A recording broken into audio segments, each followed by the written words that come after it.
Good morning, guys. It is day 19 of NTI instruction.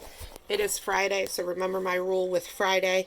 I don't want you to do work this weekend. Make sure you take a break, relax some over the next 2 days so that Monday you can come back in refreshed and ready to work.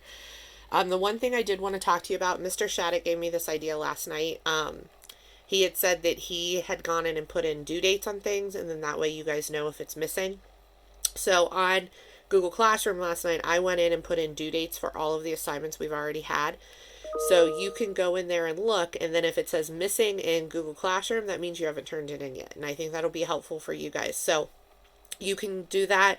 I will post everything for next week later today, so that'll be in there as well. But the other thing, make sure on the Go Formatives and the quizzes, you guys are doing those, because there are a couple of you who have done everything, but you haven't done the Google or the quizzes and the Go Formatives. So make sure you're getting those done. But today we're going to continue with volume. So the first one, they gave you a lot of space down here, which you don't really need to follow that process. So if you want to just move one of the text boxes up here or work through it, however you want to do it is fine, as long as you can get to the answer. But if I have a fish tank with a volume of 480 cubic feet, and the fish tank is 10 feet long and 8 feet tall, how wide is the fish tank? So the area of the base, I can do 10 times 8 to get the area of the base, which is 80. And then 480 divided by that 80, which is 6, that's going to give me the width, which is what I'm looking for. So there you have the answer on that one. This right here, if you want to work backwards through it, you can. But what you're really doing, again, is 8 times 10, which is 80, and then 480 divided by 80, which is 6. Okay. This one, a rectangular prism with a base area of 35 square inches is 12 inches tall. What is the volume of the prism? So they come down here. They've already given you this. So you've pretty much worked through this. The area of the base is 35.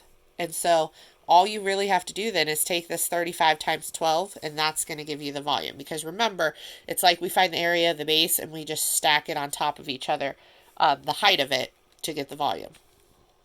This one right here, it looks like there is a typo, but it says a prism-shaped battery is 11 inches long, 5 inches wide, and 4 inches tall. What is the volume of the battery? So a rectangle is the area, or is the shape, length times width, or base times height. They're using long and wide, so length times width. So the area of the base, 11 times 5. I'm going to do that here. Once I have that, then I multiply it by 4 down here to get the volume. Okay. Then this one over here, you kind of have to work backwards. So it gives you a cube that has a surface area of 294. What is the volume of the cube? So first thing is, remember that a cube has 6 equal faces for surface area. So what I can do is I can do 294 divided by 6 to get the area of one face. So 294 divided by 6 is 49. That gives me the area of just one face of the cube. And then I have to think, because cubes' lengths and widths are the same, what times itself equals 49 to give me the area of that one face? Well, 7 times 7 does. So that means the length, the width, and the height of the cube are all 7. So to find the volume, you're going to do 7 times 7 to get the area of the base, which was 49. We already talked about that. And then take that 49 and multiply it by 6. Multiply it by 7 again to get the volume. So 7 times 7 times 7 is essentially what you're doing. Okay. A cereal box is 10 inches long, 2 inches wide, and 14 inches tall. A pasta box is 15 inches long, 1 inch wide, and 4 inches tall. Which box has the greater volume, and how much greater is that volume? I think you guys might have already done a problem similar to this. Hopefully it's not the same problem. But what you're going to do is have to find 10 times 2 times 14 to get the volume of the cereal box, and then 15 times 1 times 4 to get the volume of the pasta box. And then once you have those, you'll be able to say which one is the greater volume, and then subtract them to figure out the difference between the two of them. Okay? That would be how much greater the volume is.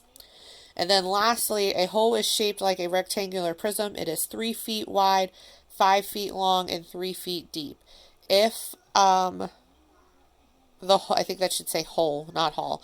is made 2 feet deeper, how much will the volume of the hole increase? So I apologize, there's some typos on this. I did not create these, but a hole is shaped like a rectangular prism. It is 3 feet wide, 5 feet long, and 3 feet deep.